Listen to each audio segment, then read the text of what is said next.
Hello dear student, आपका स्वागत है सीटेट क्लास में। तो मैं इससे पहले इस बैच से 16 क्वेश्चन मैं यानी 15 क्वेश्चन कराया हूं। तो आज मैं जो 16 क्वेश्चन से स्टार्ट करने वाला सीटेट का बहुत ही इम्पोर्टेंट सीडीपी क्लास होने वाला है। तो चलिए हम लोग देखते हैं पहला क्वेश्चन किस टाइप से है।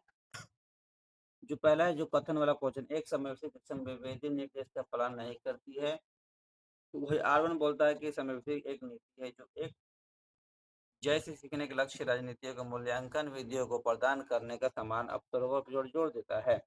तो जो 16 का आंसर हो जाएगा बिल्कुल राइट, 4 नंबर हो जाएगा, यानी ए और आर दोनों गलत है। ठीक है ना, ऑप्शन नंबर बिल्कुल राइट 4 हो जाएगा। चलिए 17 नंबर में देख लेते हैं। 17 नंबर क्वेश्चन है, व्यक्ति प्रथम भाषा का उपयोग जैसे कि अधिगम अक्षमता छात्रों के बजाय अधम क्षमता वाले छात्रों संबंधित का उपयोग करना। ठीक है ना, तो ऑप्शन इसका 4 दिया हुआ है। तो जी बिल्कुल राइट, इसका जो इसका आंसर हो जाएगा, आप देख सकते हैं 17 नंबर का बिल्कुल राइट 2 नंबर हो जाएगा। क्या हो जाएगा? 2 नंबर इसका हो जाएगा। समय भी इसी में मानवाधिकार दृष्टिकोण का अनुरूप है। ठीक है ना, बिल्कुल 2 नंबर हो जाएगा। चलिए 18 नंबर देख लेते हैं। 18 नंबर में है कि दृष्टिबाधित बच्चों की जरूरतों को पूरा करने के लिए एक सहायक तकनीकी उपकरणों को उदाहरणों में क्या शामिल है? बताइए क्या शामिल है दृष्टिबाधित के लिए। तो आप लोग देख सकते हैं इसका आंसर जो हो जाएगा 18 का बिल्कुल ए नंबर हो जाएगा, यानी कि ए बी सी तीनों सही विकल्प हो जाएगा। ठीक है ना, 19 नंबर देख लेते हैं। स्वाधीनता वाले विद्यार्थियों को समावेशी का समर्थन करने के लिए ऐसा उपयुक्त माना जाता है कि 19 का जो है बिल्कुल राइट 4 नंबर हो जाएगा। क्या हो जाएगा? 4 नंबर, ठोस शाब्दिक और सुसंगत भाषा का प्रयोग करना। ठीक है ना, चलिए 19-20 में देख लेते हैं। कक्षा में प्रतिभाशाली और रचनात्मक बच्चों की जरूरतों को पूरा करने के लिए क्या महत्वपूर्ण है? जी हाँ, 20 का जी बिल्कुल राइट हो जाएगा, ऑप्शन नंबर बिल्कुल राइट ए हो जाएगा। ठीक है ना, क्या हो जाएगा? बिल्कुल राइट ए नंबर हो जाएगा। उन्हें सीखने की प्रक्रिया में व्यस्त रखने और उनके दिलचस्प बनाए रखें। ठीक है ना, चलिए 21 नंबर देख लेते हैं। कक्षाओं में छात्रों को सफलता में शिक्षाओं के किस प्रकार निपटानी चाहिए? यह एक तो 21 का जो बिल्कुल राइट हो जाएगा, आपको 1 नंबर हो जाएगा। अपनी खुद की शैक्षणिक रणनीति और आलोचनाओं प्रतिक्षण करके। चलिए 22 नंबर देख लेते हैं। 22 नंबर देख लेते हैं। संरचनावादी अध्ययन में पूर्व ज्ञान की क्या भूमिका है? क्या भूमिका है 22 नंबर का? बिल्कुल राइट 2 नंबर इसका आंसर हो जाएगा।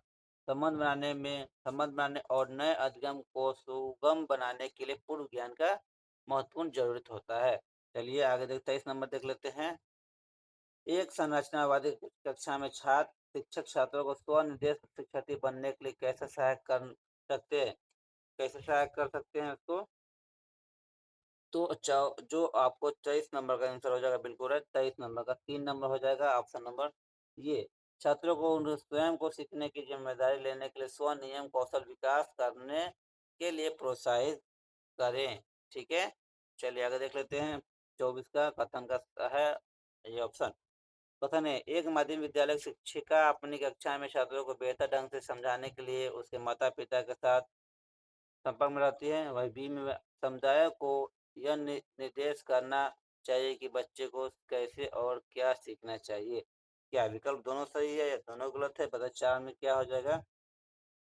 तो 24 में तो इसका आंसर बिल्कुल राइट 3 नंबर है। ए सही है, लेकिन आर क्या गलत है बोलती है। ठीक है ना, आर गलत है। चलिए आगे देख लेते हैं। 25 नंबर का, शिक्षार्थियों के समस्या समाधान कौशल का उन्नत करने के लिए शिक्षकों को डैश का प्रोत्साहित करना चाहिए और शिक्षार्थियों के डैश बीच के चिंतन बढ़ावा देना चाहिए। यह 25 का जो आंसर बिल्कुल 4 नंबर हो जाएगा।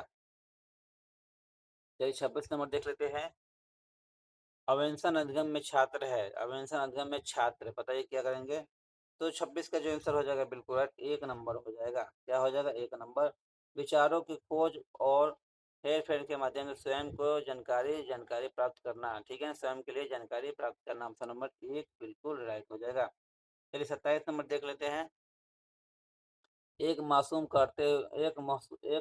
करते हुए कि वह विज्ञान कक्षा में ध्यान नहीं दे रहा है और इसलिए वह प्रत्यय के को समझने में असमर्थ है। रमेश कक्षा में सबसे आगे बैठने का फैसला करता है ताकि वह ध्यान केंद्रित कर सके। रमेश सीखने के लिए किस राजनीति का उपयोग कर रहा है, तो बताइए। तो 28-27 का जो आंसर हो जाएगा बिल्कुल है, 2 नंबर अधि संज्ञान का उपयोग कर रहा है। चलिए 28 नंबर देख लेते हैं। संज्ञान के संदर्भ में भावनाओं के बारे में निम्नलिखित में कौन सा कथन सही है, तो बिल्कुल है, इसका हो जाएगा 29 नंबर का 4 नंबर बिल्कुल सही हो जाएगा। अधिगम पर भावनाओं पर प्रभाव हमेशा एक संयोजी होता है और जिस भी प्रकार की भावना हो उस अधिगम को केवल सकारात्मक प्रभाव पड़ता है। सॉरी 28 का वो आंसर नहीं होगा। जो 28 का आंसर हो जाएगा आपको बता दूं, 3 नंबर हो जाएगा। ठीक है ना, 3 नंबर ये गलत हो जाएगा, ये सही हो जाएगा। भावनाओं संज्ञान विभिन्न पहलुओं को नियंत्रित करती है, हालांकि इनमें प्रभाव की मात्रा और दिशा बहुत से करके पर निर्भर करती है। ठीक है ना। चलिए 29 नंबर देख लेते हैं। शिक्षक छात्रों में आंतरिक प्रेरणा कैसे बढ़ा सकते हैं, बताइए 29 का। तो 29 का जो हो जाएगा आपको 4 सीखने का आनंद पैदा करके। ठीक है ना। और 30वां क्वेश्चन आज देख लेते हैं, जो आपको देख सकते 30 क्वेश्चन। निम्नलिखित में कौन सा कथन आंतरिक और बाहरी का प्रेरणा के पीछे संबंध का सही वर्णन करता है, बताइए। तो 30 का बिल्कुल राइट हो जाएगा। 4 नंबर आंतरिक और बाह्य प्रेरणा एक दूसरे के साथ जटिल तरीके से अंतर क्रिया कर सकते हैं, जैसे एक प्रकार की प्रेरणा दूसरे को प्रभावित करती है। ऑप्शन में बिल्कुल 4 नंबर सही हो जाएगा। वीडियो अच्छा लगा तो लाइक और चैनल सब्सक्राइब कर दे। फिर नेक्स्ट वीडियो पार्ट में मिलते हैं आपको।